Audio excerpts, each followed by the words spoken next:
Dad, Yes? what's the point of living? The point of... Yeah, why do we live? Well, I don't know.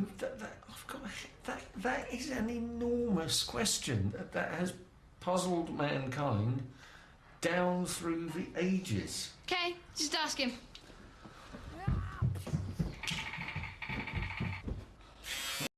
4.6 billion years ago, a cloud of super-hot gases orbiting around the Sun cooled into a sort of runny egg, as hot as hell in the middle, but cool enough on the outside to form a thin crust that we now call our Earth.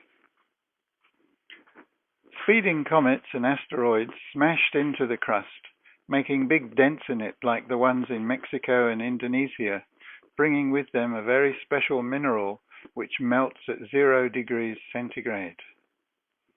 Little by little, the melted mineral accumulated in pits and valleys in the crust, forming what we now call the sea.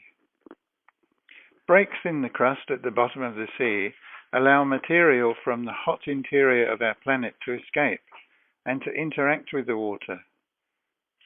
And all sorts of chemical reactions happen, producing all sorts of new molecules and compounds with all sorts of shapes and electrical properties. 500 million years later, a very unusual molecule called RNA appeared, made of nucleic acids hanging onto a string of phosphates. Under the right conditions, another special molecule we call a ribosome would interact with sections of the RNA chain, grabbing passerby amino acids and assembling them into giant molecule chains called proteins. That was 4 billion years ago, at the top of Alan McFarlane's picture of the biological history of the Earth from then until now, which wraps time around in a circle, starting at the top and going around clockwise. It took another 1.5 billion years for RNA molecules to get together with other stuff to form the first cells, the first protozoa, the beginning of what we call life. It had taken 3 billion years for chemical evolution to get that far, just a bit longer than the 7 days that the Bible says it took. By the way, do you know why the Bible says 7 days? If you saw my movie called Holy Cow, you will have seen that thousands of years before the Bible was written, ancient Egyptians saw that you can lay your 4 fingers out neatly, side by side, making a convenient standard measure of length called a palm. We count in tens, but they counted in 4s.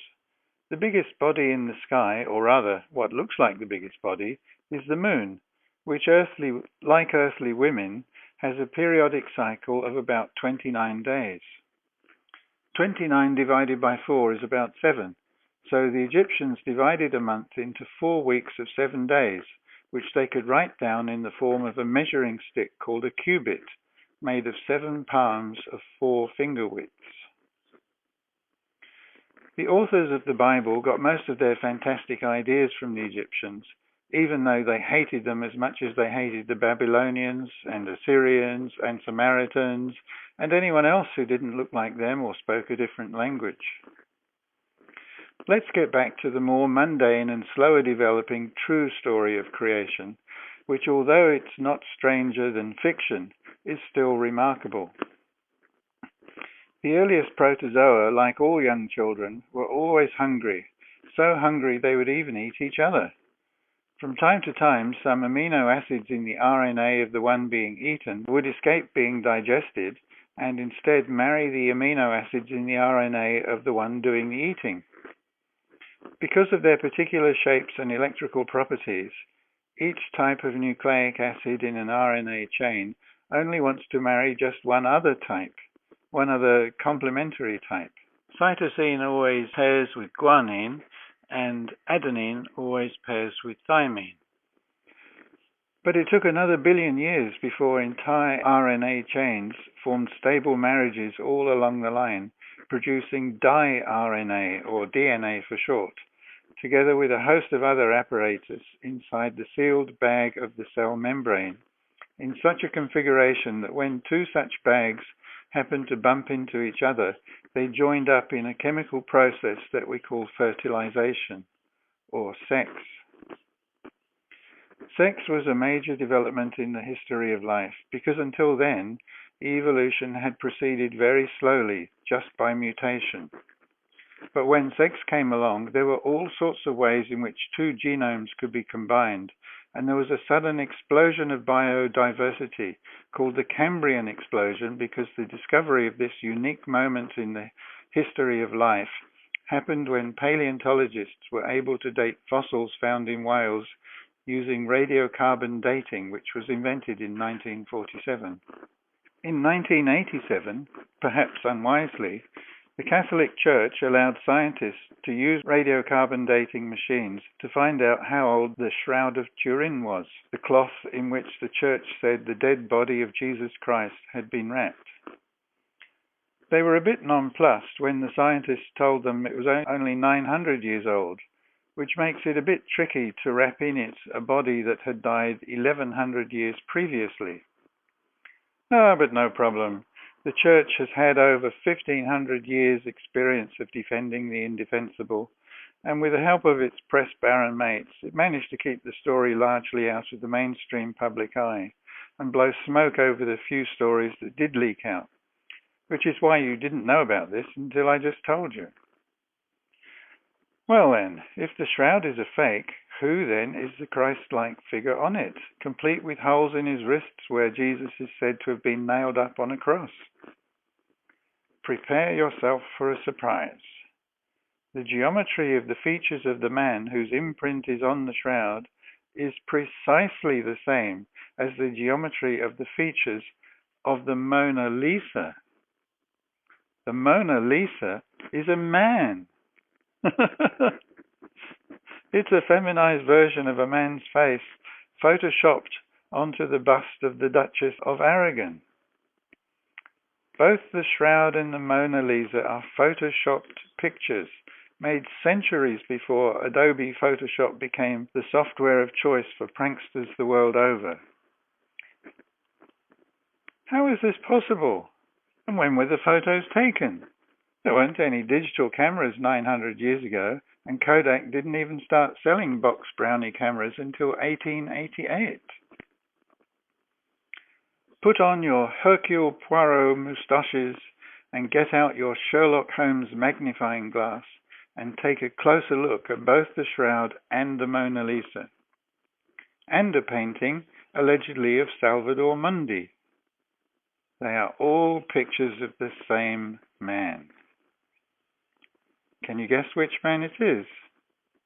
You guessed it. Over 500 years, the lady with the enigmatic smile has been a mystery. Who was she? Even her name, Mona Lisa Gherardini, misled scholars. It was given to her by Vasari, a Renaissance biographer who had never seen the painting and wrote on hearsay evidence alone. Art historians have suggested models from duchesses to concubines, but no one really knew. Now, with the aid of computers, paintings can be analyzed digitally.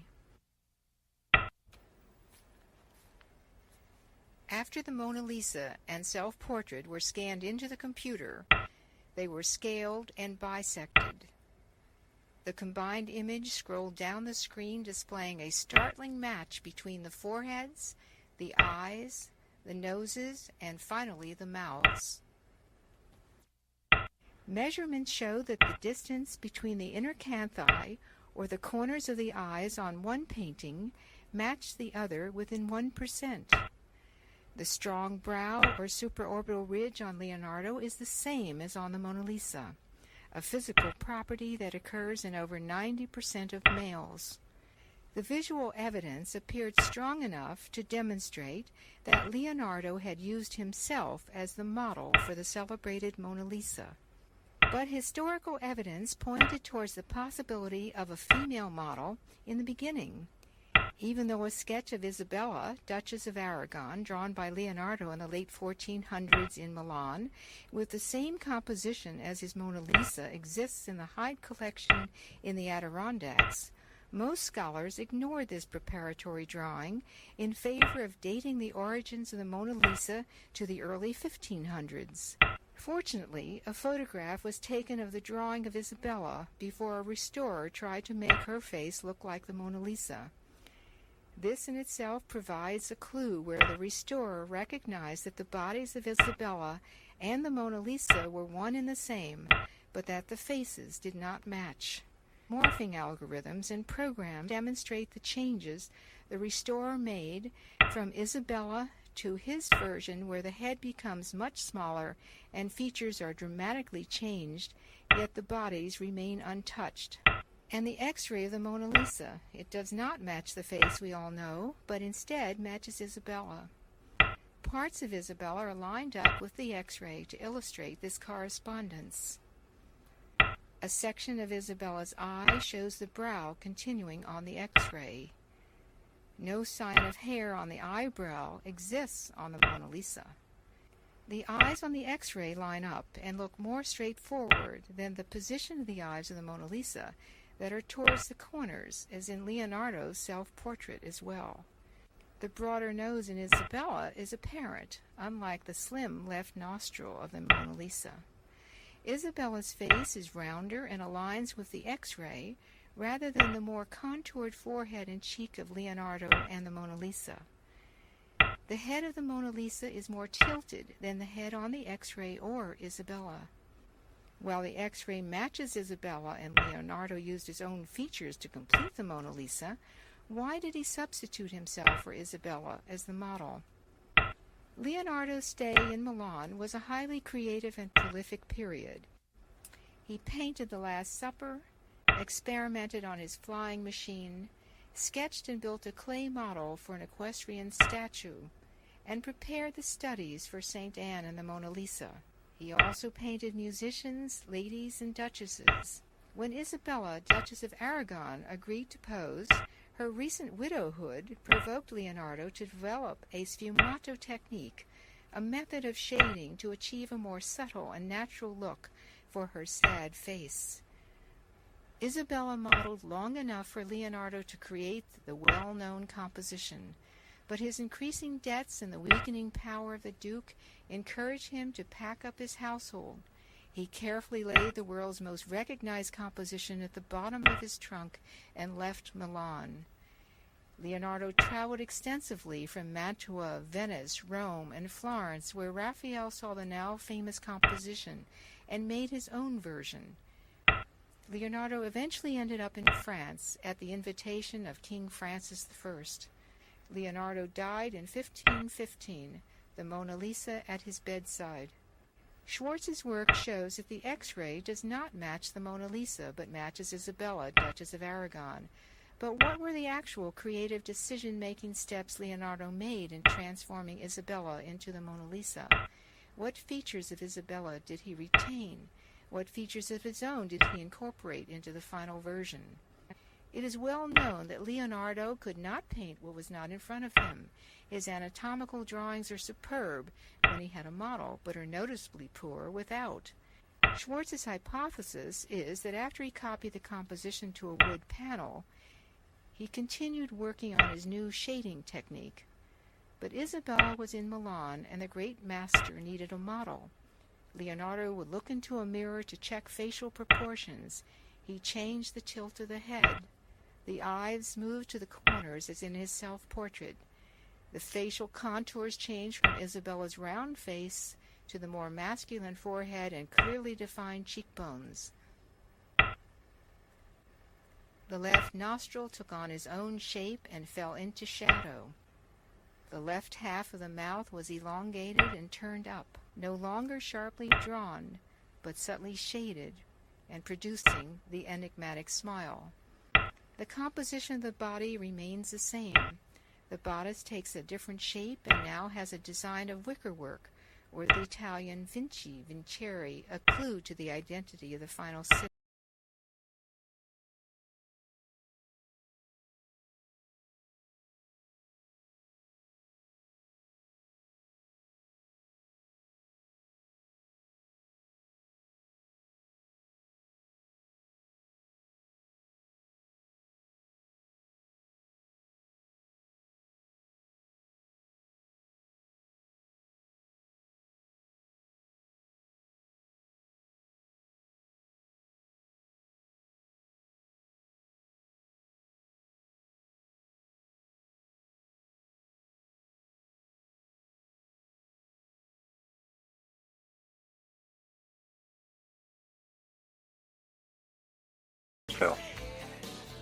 We don't know whether Leonardo was playing a trick on the church or whether the church paid him to play a trick on its congregation.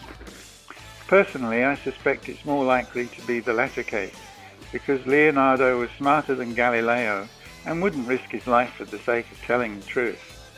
Plus, only the church would have been likely to have had a 400-year-old piece of cloth handy to use as a canvas for Leonardo's imaginative and innovative lifelike painting.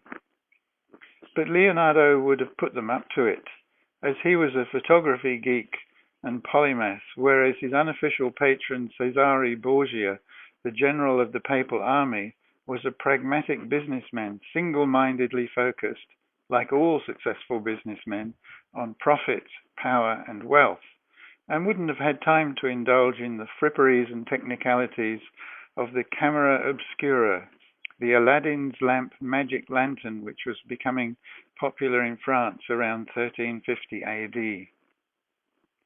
Leonardo impregnated the shroud with a light dusting of photoreactive acids, took pictures of first his head and then his body on it, and delicately added a touch of blood here and there. His only mistake was to not stand in precisely the same place for each shot, so the head of the image on the shroud is a touch too big for its body. Never mind, no one would notice, and no one did, except sceptical John Calvin in 1543, and not until computer image processing and Lillian Schwartz and Gerald Holtzman to explain how Leonardo had performed his amazing magic trick with a magic lantern and a few artfully placed brush strokes of blood. Now, if that's not creativity,